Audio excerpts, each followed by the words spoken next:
Folks, do you ever think about your future and feel completely at loss? Or are you not sure about the kinds of plans out there to help you plan your future better?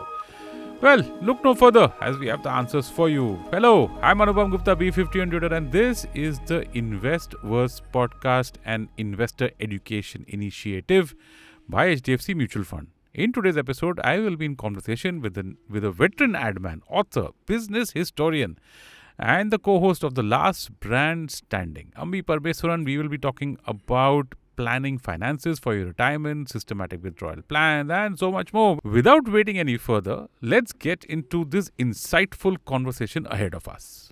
Ambi, welcome to the show. Thank you so much for doing this for our listeners.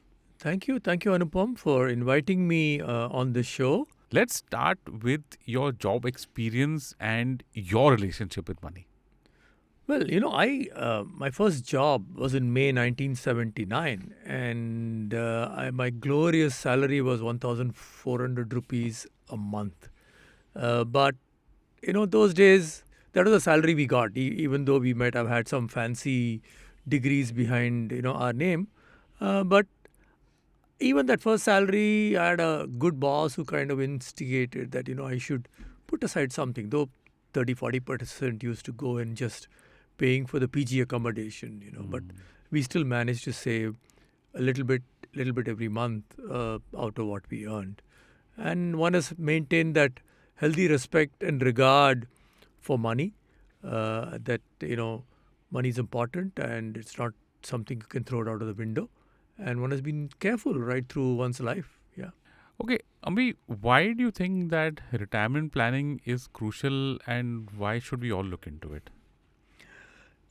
Early on I realized it's crucial to plan for retirement.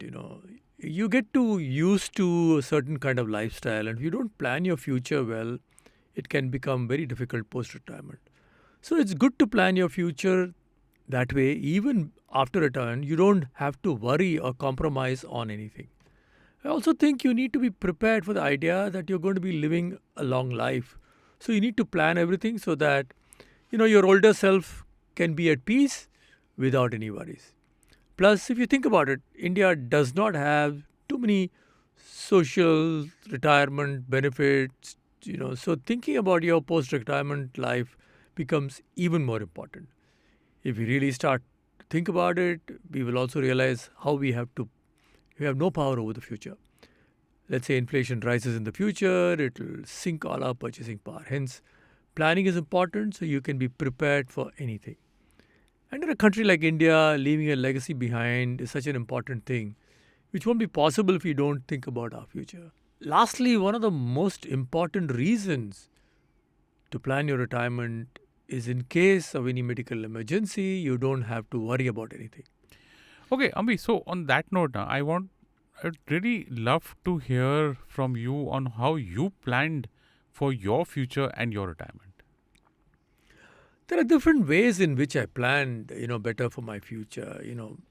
When I was younger, I saw my super bosses at work talking about the importance of starting early when it comes to investment. This inspired and motivated me to do the same.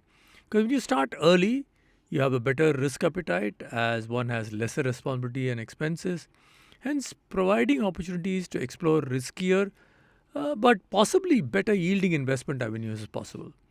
Additionally, you have time to your advantage, enabling you to not only plan your investments but also give them enough time to grow into a corpus that meets your financial goals. I also think starting early helped me leverage the power of compounding. Let me explain what the power of compounding is and how it works. In simple words, it means reinvesting earnings you get from your invested amount. For example, if I invest 1 lakh lump sum at an interest rate of 12% per annum, then in normal case, my total interest earnings down 10 years would be 1,20,000. However, if I reinvest the interest I get, then my total interest earnings would be 2.1 lakhs approximately. Approximately a lakh difference. With the way compounding works, the more you invest at a young age, the more your money works for you over time, and eventually you will reach a point where the amount of money reinvested will become greater than the original principal amount. All you need to do is start investing early, and over time, compounding will grow your money for you. So you make some really interesting points, Ambi. And if you can quickly add in, I also think people can use solution-oriented schemes, like retirement schemes that are provided by mutual funds. These schemes are beneficial because these are goal-oriented schemes that help you target a specific corpus for your retirement. Basis your target corpus, you mentally calculate and earmark a certain amount of money to be invested today. And considering the importance of your future aspirations, it would be wiser that you defer some of the current discretionary, not necessity, consumption, and subsequently take small steps in order to prepare yourself for your retirement. Since we are on the subject of financial planning and monetary schemes, I had a question for you, Anupam. I'd like your expert professional opinion on it, as I'm sure our listeners would also be eager to hear from you. Is there any investment feature through which people can get a fixed monthly income? Ambi, I think the systematic withdrawal plan is a good investment feature for this. Let me explain why. So, systematic withdrawal plan, or SWP, provides people with flexibility since they can withdraw amounts at regular intervals, monthly, quarterly, yearly. Receiving regular income from investments becomes useful for people who require regular cash flow for daily expenses. And SWP helps an investor get a fixed periodic amount which can help people get a steady income in their retirement years. Another major advantage of SWP is that it is tax efficient. Ami, what's one financial advice that you would give others? Handle surplus money wisely. Invest the money instead of wasting it on things you don't need. Folks, that's a wrap on this episode. I hope that you liked it, liked this conversation between two experts and also good friends, and learned the importance of planning for the future. Ambi, thank you so much for doing this for our listeners. Yeah, thank you, Anupam, for inviting me on your show. Mutual fund investments are subject to market risks. Read all scheme related documents carefully.